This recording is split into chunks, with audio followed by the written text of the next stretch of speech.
there's no do or die in this world. Nothing is important enough for you to take so much pressure that it defines your life. I would say, I think it's called confidence. Okay. I feel like confidence is something you can teach yourself. I learned it from my mother. I learned it from the very, very strong people in my family that I looked up to, that showed me that it doesn't matter what your circumstances are, it matters how large your dreams are. And I have really large dreams. My ambition gives me purpose. And I think purpose is very important in life. You have to have a sense of purpose. Whatever that might be, it could be your children, it could be your family, it could be your career, it could be anything. I think my purpose is the pursuit of excellence in anything that I do. I don't like doing anything less than perfect. I want my kids to feel like, proud to say that that's our mom. I want people to say that I made a dent in my art, in entertainment, in my profession, that I'm a public person, that actually through every facet of my life, whether it was my acting, my producing, my philanthropy, just being a girl, I want them to say that I left behind a legacy. I'm from a very small town. I was raised in Bareilly. I was born in Jamshedpur. My dad's from Punjab. I think that if I can have aspirations and be sitting on this chair being interviewed by you, hearing the words that you're saying, it can happen to anyone as long as you have the perseverance to go there. I was 17 when I won Miss India and Miss World. I just turned 18. I started getting movie offers. So at that time, it was very like, oh yeah, being an actor is about wearing the nicest clothes and like getting hair and makeup done and like, saying your lines and like dancing, and it was very trivial in my head because no one from my entire family had ever even been to Bombay, been in entertainment. My dad was a musician, but that was his joy, and he used to sing on stage. It was never in the business of entertainment. But when I started working, like in Andaz, for example, there was a moment where, that song, so that was one of the first songs we shot. And so there were multiple things that I had to achieve at that point. And once the 40-something take had happened and I didn't get it right, I remember Raju Khan was the choreographer at that time, who's Sarojji's son.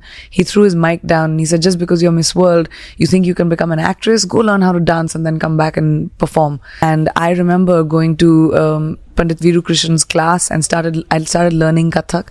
I did about 6 hours every single day. Wow. And then when I went back for the next schedule, I knew so much more. Okay. And that day I realized that there's something about knowledge. There's something about if you learn, even if you don't know something, if you have an ambition to be somewhere, if you prepare yourself, you have the ability to be better than everyone else. I like to be prepared for everything, even if it's an interview, even if I'm going for a red carpet, even if something is trivial to someone.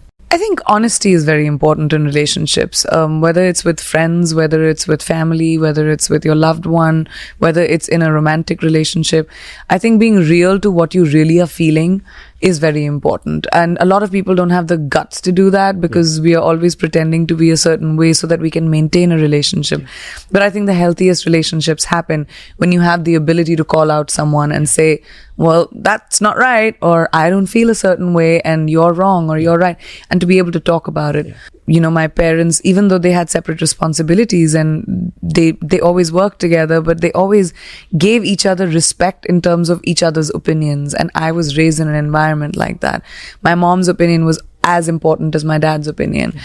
They both took decisions together. It was never one person's monopoly. And that's an extremely healthy marriage. I think the beauty about their relationship was it was a relationship of equals from the very beginning.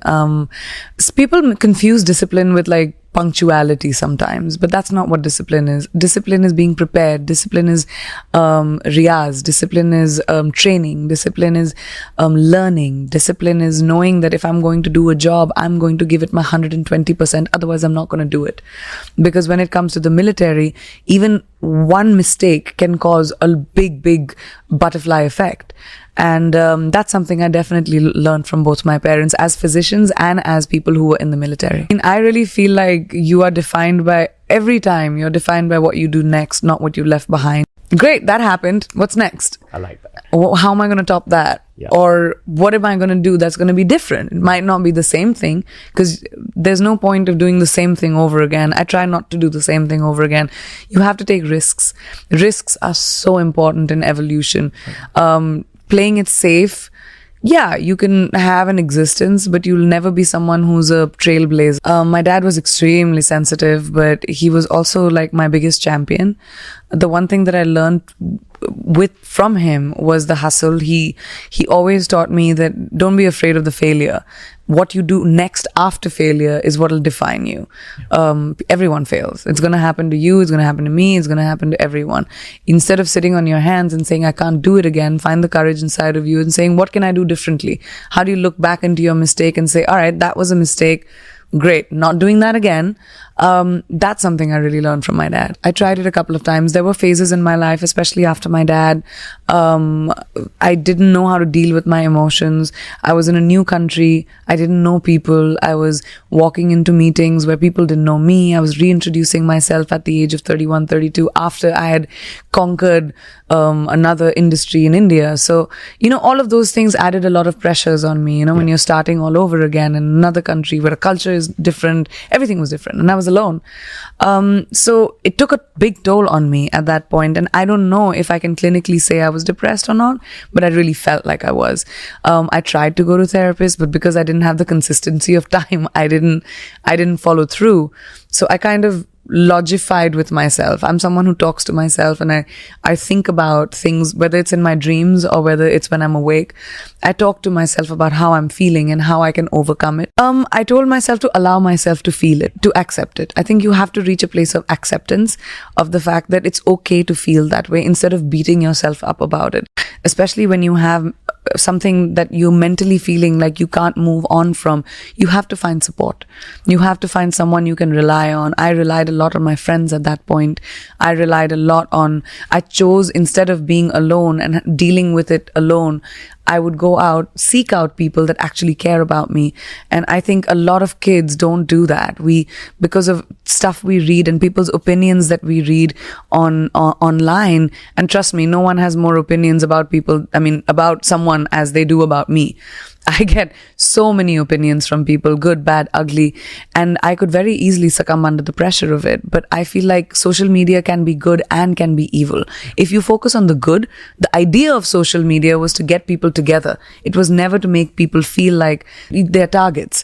Exactly. So I think instead of focusing on the negativity and taking the pressure off, it's important, if you're feeling down, dark, deep, to not keep it to yourself, to not be alone. It's very important to find someone that you can talk to, even if they can't help you. It doesn't have to be a therapist. It could be your mom, it could be your friend, it could be someone, but don't do it alone. Because a lot of kids end up like taking their lives, end up, getting into deep, dark places because they think they have to solve it themselves. You don't have to. What she means by a sky is pink is don't let anyone tell you what the color of your sky should be. When Aditi which is the character I play, her daughter was diagnosed with a terminal illness. She was in London, and she said, don't ever let anyone define to you what your sky should be. So it's a metaphor of live your life on your terms.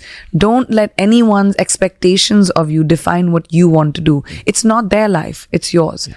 So I found that so beautiful about the movie, that it's about, it doesn't matter if your life is long or not. It matters if it's big. 100%.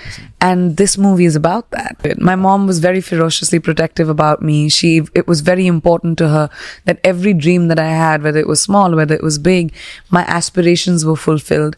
My parents never wanted me to have a what if in my life. What if I had done it? What if I had tried that? So they always supported me. They said, no matter what you do, whatever mistake you make, have the confidence to come and tell us, because even if you kill someone, my dad, I remember him telling me this, even if you kill someone, come and tell me, I'll help you find the body. I'll help you bury the body, but then I'll take you to the cops too.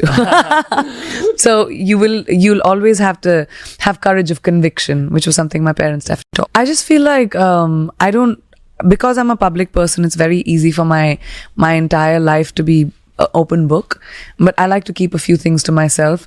I feel like I want to be like a duck, paddling furiously under the water, but looking really low-key and calm outside. And I feel like grace under fire is what I believe I want to be. Having dignity and grace is really important to me. Everyone has struggles. I don't like to be a victim. I'll find my own solutions. They might be good for me, bad for me, but they'll be mine. Well, the one thing I would definitely say is there's no do or die in this world. Nothing is important enough for you to take so much pressure that it defines your life. you have to be like water.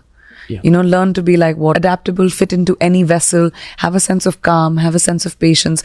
But ambition is extremely important. And I don't just say this to girls, I say this to boys and girls. Just everyone who wants to be able to have a purpose in life, have an ambition, have the guts to find your glory. It's extremely important to have guts, to have conviction, to be able to say that, you know, this is what I want and I want to achieve it. I find challenging myself extremely fulfilling. I do my best work when I feel nervous. I do my best work under pressure. But that doesn't work for everyone. Some people like to work in a sense of calm. I like to work in a sense of chaos. Beautiful.